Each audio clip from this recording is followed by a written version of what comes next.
You were among the first to raise the concerns about what was happening there at the ACK church in Othaya, and certainly about the former deputy president's safety concerns. Can you just walk us through exactly what transpired?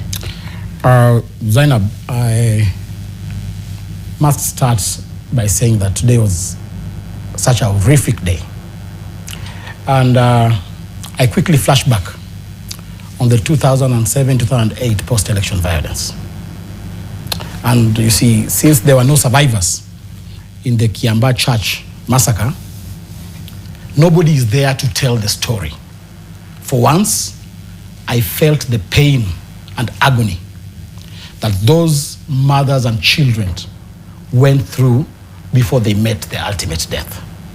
It was quite a horrific scene. We had just started the service, and we were barely even a third into the service. We had tear gas all over the compound, gunshots, live bullets. And when children tried to go out of the church, they met with police officers, beating them around, harassing our mothers, harassing the clergy, and even going ahead to touch our party leader's vehicle. They destroyed most of our vehicles that had parked there. And to my surprise, police officers were escorting goons using a police vehicle. The number plates have been exposed by our party leader today. And I must say that that was such a horrific moment. So this was an unprovoked attack. At any point, nothing transpired right before this incident took place? It was unprovoked because we left our respective houses, converged at a hotel, then went to the church. We had not even started addressing the congregants. It was simply a church service, a normal church service. And those people were impatient because they had been given orders to ensure that that church service does not go on.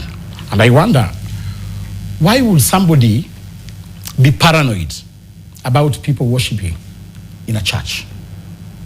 Why would a head of state be worried about people just worshiping? Congregants coming together to worship. I am talking about the head of state because I'm certain that he is the chief, the commander-in-chief, and he's the one who gave those orders.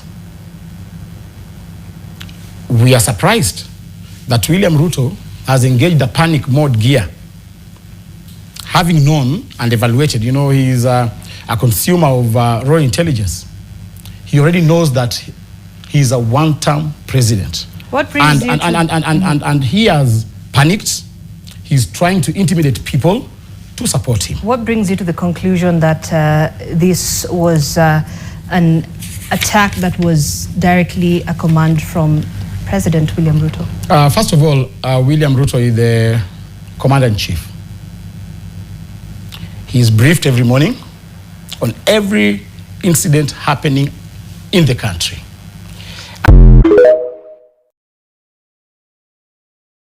Omba tafadhali, hata kabla sijaendelea, Reverend Murudi hapa, muombe kwamba maisha ya Rigiji yahifadhiwe na serikali ya William Ruto. Yaani sasa haiwezekani kwamba muundo wa siasa zetu umefikia kiwango hicho. Kwa hivyo natoa mwito kwa Wakenya wenzangu, wakatae katakata siasa ya utekaji nyara kwa kanisa, kuingilia mahala patakatifu na kutupa tear gas. This is God's altar, as indeed that altar at ACK Church in Nyeri. Kwa hivyo tunakemea kwa nguvu zote tukio hilo na kuweka mbele yake Mheshimiwa Rais William Ruto. Ni lazima yeye mwenyewe ndiye ameidhinisha tukio kama hilo. Haliwezekani bila William Ruto kusema fanyeni hiyo kazi. I had sent a tweet when I was there and I tagged the Inspector General of Police, Bwana Kanja, ye mwenyewe adhinga asilia yake ni Nyeri, na kusema maisha ya Rigiji yakiadhirika, akiumizwa, even mental torture itself, we place it squarely before Inspector General Kanja and President William Ruto, who is a member of this church.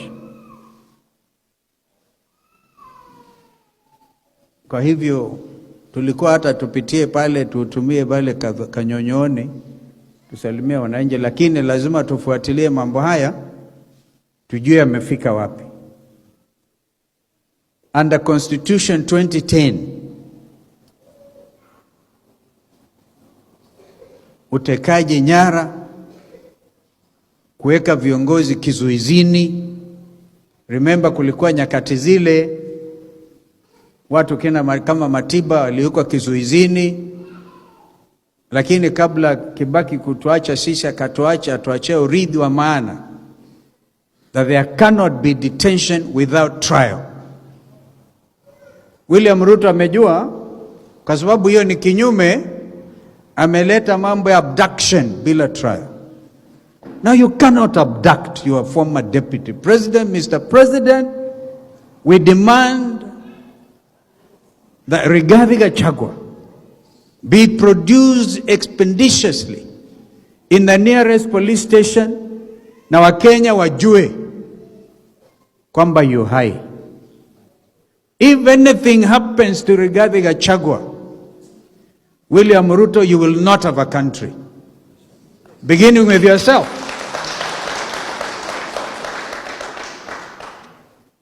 Kwa hivyo nataka nikome hapo.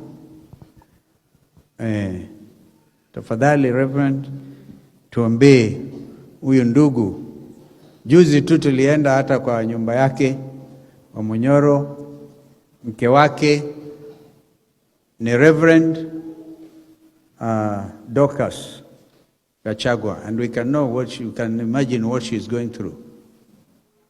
This is not the country we've been wanting to build, and we've tried to build literally brick by brick for democracy, for good governance, to be a respectable nation amongst a community of nations.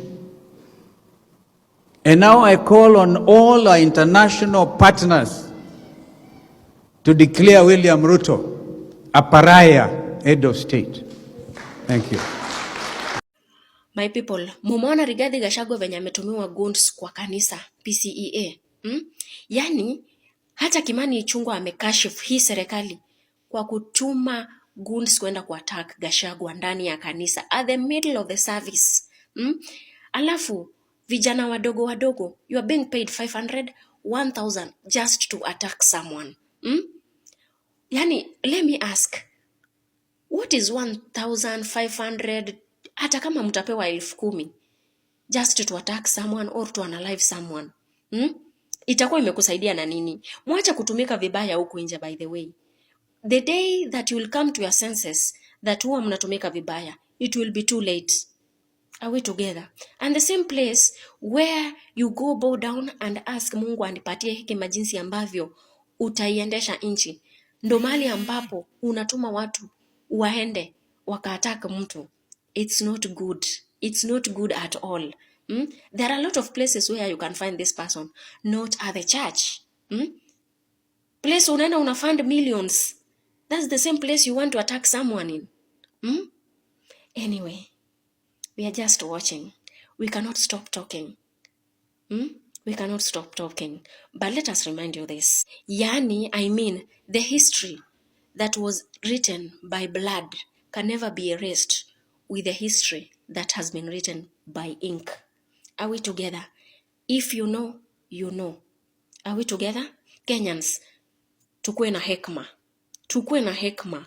As far as munataka kutumiwa vibaya, remember your family. You are attacking someone because of 500, because of 1000. But siku ambayo utafikiwa na uko na familia, that's when you will regret it. Hiyo 1000 iwezi kulishia familia yako milele. Are we together? Mimi huwa nawambia, before you do something, reason out. Angalia mbele, hii kitu ambacho nakifanya kitanidhuru ama ni cha sasa hivi.